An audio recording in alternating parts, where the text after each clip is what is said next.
Hola, mi nombre es Adriana González Rojas. El día de hoy te voy a hablar sobre la neuroeducación. La neuroeducación o neurodidáctica es una nueva visión de la enseñanza que se basa en aportar estrategias y tecnologías educativas centradas en el funcionamiento del cerebro. Esta nueva disciplina educativa fusiona los conocimientos sobre la neurociencia, la psicología y la educación, con el objetivo de optimizar el proceso de enseñanza y aprendizaje. Las investigaciones de la neurociencia han cobrado cada vez más interés en el mundo docente, dado que estas disciplinas permiten deducir cómo aprende, recuerda y olvida el cerebro. Estos procesos son importantes para la enseñanza y el aprendizaje. Nuestro cerebro está formado por neuronas. Estas son diminutas células encargadas de participar en las funciones relacionadas con el sistema nervioso. Estas están formadas por una estructura cuya parte principal son el núcleo, el cuerpo celular y las dendritas. Entre estas existen numerosas conexiones gracias a sus axones, es decir, a sus pequeñas ramificaciones. Los axones ayudan a crear redes cuya función es transmitir un mensaje de neurona a neurona. Este proceso es denominado como la sinapsis, que es la unión de los axones mediante cargas eléctricas a una velocidad de 0.001 segundos. La señal eléctrica circula de una a otra neurona en ambos sentidos, bidireccional. Esto posibilita la sincronización entre neuronas para que mantengan un ritmo acoplado. ¿Cómo influye la neurociencia en la educación? La neuroeducación es la disciplina que estudia el funcionamiento del cerebro durante el proceso de enseñanza y aprendizaje. Analiza el desarrollo del cerebro humano y su reacción a los estímulos que posteriormente se transforman en conocimientos. Para que este proceso funcione de la mejor manera posible, diversos expertos han detectado que la emoción y la motivación son clave.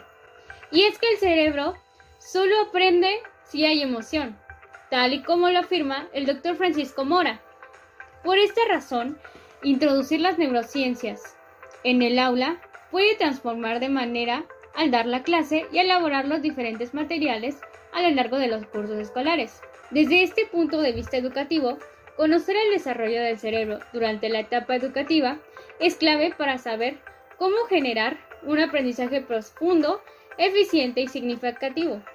En los años 60, el científico Paul MacLean propuso una clasificación denominada cerebro triuno, que ayuda a entender mejor cómo funcionan las diferentes partes del cerebro. De esta manera, se descubre que el neocórtex es la parte del cerebro encargada de las funciones cognitivas superiores y que éstas van desarrollándose desde el nacimiento hasta los 20 años de edad aproximadamente. Por esta razón, el aprendizaje debe de ser progresivo y de acuerdo al desarrollo neuronal de cada estudiante. ¿Por qué es importante la neurociencia en la etapa de la adolescencia?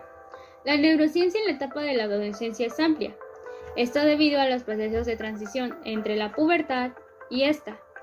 La adolescencia implica cambios significativos en base a las hormonas que se traducen como cambios físicos, pero a nivel neuronal se aplica de forma emocional y en el del aprendizaje, debido a que tiende a generar actitudes de rebeldía ante desacuerdos, pero también adopta actitudes y actividades que se le imparten.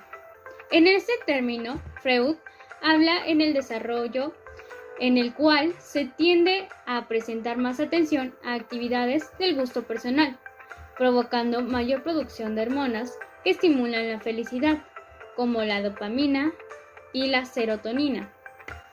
Esto imparte el identificar estos comportamientos debido a que pasan por un tiempo en el cual se pueden surgir y reforzar relaciones interneuronales que cumplen fisiológicamente con la capacidad de la memoria de corto, mediano y largo plazo, como también estimulan los conocimientos que perduran como el lenguaje, las matemáticas básicas, las actividades extracurriculares, movimientos físicos, etc. Las emociones positivas y negativas, apoyando la limitación al desarrollo personal. ¿Qué es una emoción? Una emoción es un proceso que se activa siempre y cuando el organismo detecte alguna amenaza o desequilibrio. Así, las emociones nos pueden ayudar a reaccionar rápidamente ante situaciones inesperadas, que funcionan de manera automática. Cada emoción prepara al organismo para distintas respuestas.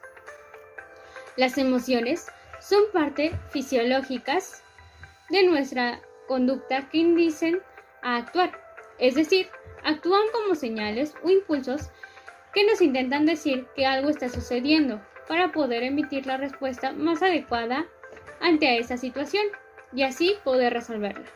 Por lo tanto, para poder identificar las emociones, hay que conocer también las señales emocionales de la expresión facial, los movimientos corporales y el tono de voz. Si nos paramos a pensarlos durante un momento, nos daremos cuenta que las emociones están presentes diariamente y que incluso son capaces de gobernar gran parte de nuestra vida. El psicólogo Robert Plutich propuso que existen más de 90 definiciones diferentes del término emoción, que han ido surgiendo por los profesionales de la psicología. Las principales emociones son el enojo, la anticipación, la alegría, la confianza, el miedo, la tristeza y el asco. Cada emoción primaria tiene un polo opuesto, debido a que la alegría es lo contrario a la tristeza, la anticipación a la sorpresa, la aberración a la confianza y la ira al miedo. Estas también se pueden combinar para que nos den otras emociones. Por ejemplo, alegría y la anticipación nos dan optimismo. La alegría y la confianza nos dan amor. Identificar las emociones nos ayudan a ver la conciencia emocional y profundizar en el conocimiento de una persona. Por lo tanto, mejorar la percepción emocional significa no solo tener la palabra para una emoción, sino comprender cómo se relaciona cada una de estas entre sí. Disciplinas y prácticas de apoyo.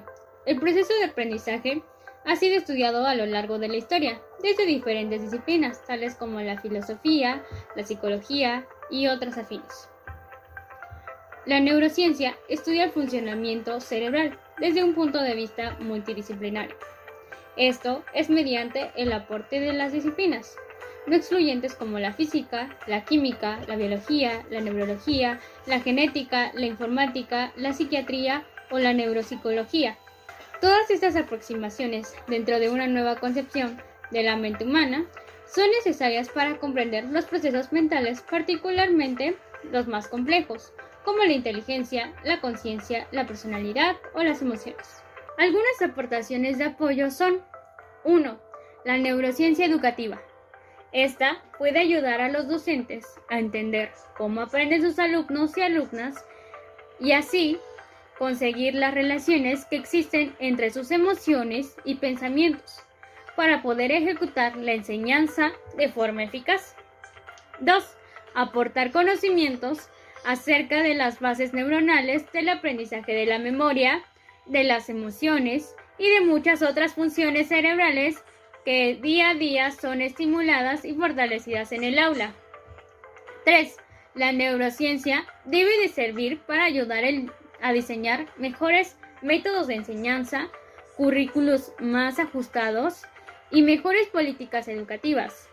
Debemos de conseguir que el aprendizaje sea más útil, creativo, rápido, intenso, más ameno y cada vez más tenemos más información para poder hacerlo. 4. Aprendemos más y mejor en interacción y cooperación social, porque el cerebro está diseñado para vivir y convivir en sociedad. 5. Se ha demostrado científicamente que la emoción es el motor del aprendizaje. No solo se consigue un conocimiento al memorizar y al repetirlo una y otra vez, sino al hacer, al experimentar y sobre todo al emocionarse. Por ello, los docentes Deben de emocionar a sus estudiantes en sus clases y despertar su atención y curiosidad, dado que sin ellas no hay aprendizaje. En las neurociencias también encontramos neuromitos, lo que se le conoce como aquellas afirmaciones sobre el cerebro y su funcionamiento, que surgen de malas interpretaciones de los resultados científicos de la neurociencia. Estos llegan a ser tan populares y se integran fácilmente al pensamiento de los docentes. Entre estos neuromitos encontramos los siguientes. El cerebro humano solo ocupa el 10% de la capacidad cerebral, pero en realidad ocupamos el 100%. El hemisferio izquierdo y el derecho realizan actividad por su cuenta. En realidad, el cerebro hace procesos íntegramente, aunque es cierto que hay cierta predominación en uno y otro. Hay solo un hemisferio que controla el lenguaje. Cumple con la predominante del hemisferio. En realidad, cuando a un paciente se le extirpa la mitad del cerebro, la otra mitad busca compensar la actividad cerebral, tanto motora del habla y del lenguaje. Y por último, el efecto Mozart.